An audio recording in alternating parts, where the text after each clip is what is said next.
সালে বিজেপি সরকার প্রতিষ্ঠিত হওয়ার পর যে সরকার সঠতার সকল রাস্তাগুলোকে অবলম্বন করে ত্রিপুরার মানুষকে ভুলভাবে প্রতিশ্রুতির বন্যা বইয়ে দিয়ে যারা সরকার গঠন করেছিল তারা ভেবেছিল যে বামপন্থী গণতান্ত্রিক আন্দোলনকে যদি দুর্বল করতে হয় তাহলে ত্রিপুরা রাজ্যে পরিবহন শ্রমিকদের শক্তিটা অত্যন্ত মজবুত। আর এই পরিবহন শ্রমিকরা যারা ত্রিপুরা রাজ্যের গণতান্ত্রিক আন্দোলনকে এবং শ্রমজীবী মানুষের আন্দোলনকে শক্তিশালী করতে গুরুত্বপূর্ণ ভূমিকা নিচ্ছেন, তাদেরকে যদি দুর্বল করা যায় তাহলে পর ত্রিপুরায় বিজেপি শাসনটাকে আরো বেশি সেখানে মজবুত পাকাপোক্ত করা যাবে। এই লক্ষ্য নিয়ে বিজেপি সরকারে আসার পর প্রথমেই আমরা দেখলাম বামপন্থী আন্দোলনের যে অফিসগুলো আছে সেগুলোকে একের পর এক ধ্বংস করা হয়েছে, ভেঙে দেওয়া হয়েছে, অথবা সেই অফিসগুলোকে জ্বালিয়ে দেওয়া হয়েছে।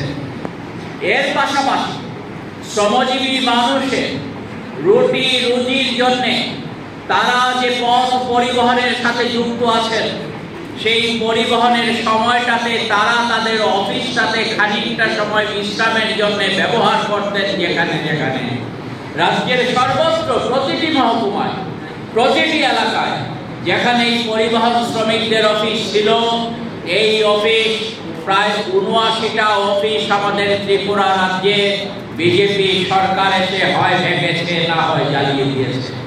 শুধু সেখানেই সীমাবদ্ধ থাকলো না, তারা এসে ত্রিপুরা রাজ্যে পরিবহন শিল্পের সাথে যুক্ত যে শ্রমিকরা গণতান্ত্রিক আন্দোলনকে শক্তিশালী করতে ভূমিকা নেন তাদের উপর অর্থনৈতিকভাবে আক্রমণ নামিয়ে আনলো।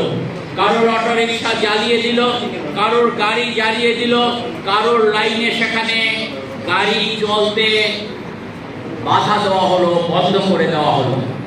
বিজেপি ভেবেছিল তাদের সহায়ক শক্তি যারা আছে, নাম তারা দিচ্ছে ভারতীয় মজদুর সংঘ বিএমএস নাম দিচ্ছে, কিন্তু বাস্তবে তারা শ্রমিক শ্রেণীর স্বার্থে ভারতবর্ষে কোনোদিন তারা কথা বলেনি।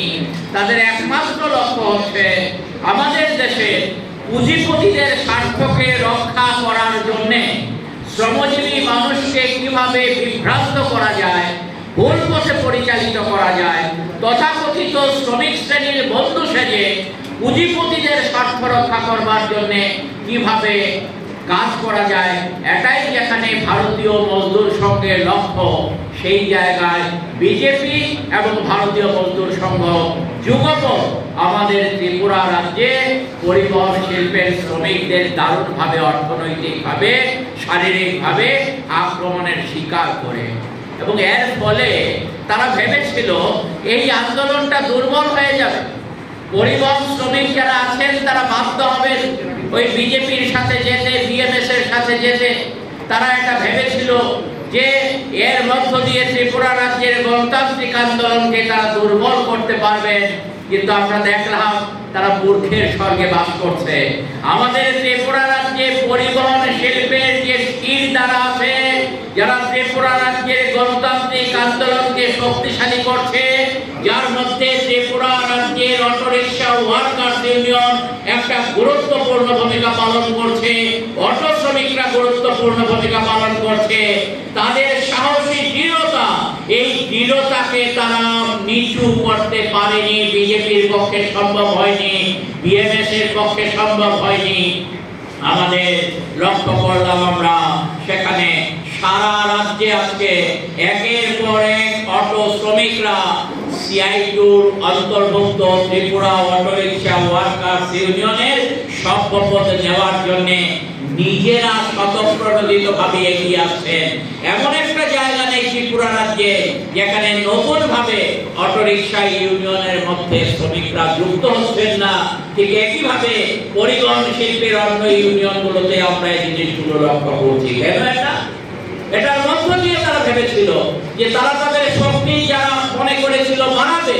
আমরা কি দেখলাম 2023 সালের বিধানসভা নির্বাচনে যে বিজেপি 2018 সালের বিধানসভা নির্বাচনে যে পরিমাণ ভোট পেয়েছিল, যে সংখ্যক আসন পেয়েছিল 2018 সালের বিধানসভা নির্বাচনে, সেই বিজেপি 11% ভোট কম পেল, 11% আসন তারা কম পেল। এবং সারা দেশে আমরা দেখলাম তার 1 বছর পর অনুষ্ঠিত লোকসভা নির্বাচনে যে নরেন্দ্র মোদী স্লোগান দিয়েছিলেন, বিজেপি স্লোগান দিয়েছিল আপকি বার 400 পার। 303 আসন ছিল তাদের লোকসভায়, তারা আওয়াজ তুলেছিলেন আমরা 400 আসন অতিক্রম করে যাব। ভারতবর্ষের জনগণ তাদেরকে শিক্ষা দিল, না তোমাদের বারন্ত আমরা মেনে নিতে পারি না। 303টাকে কার্টেল করে ছেটে দিয়ে মাত্র 240টি আসনে বিজেপিকে জয়ী করলো ভারতবর্ষের মানুষ। তাহলে ভারতবর্ষের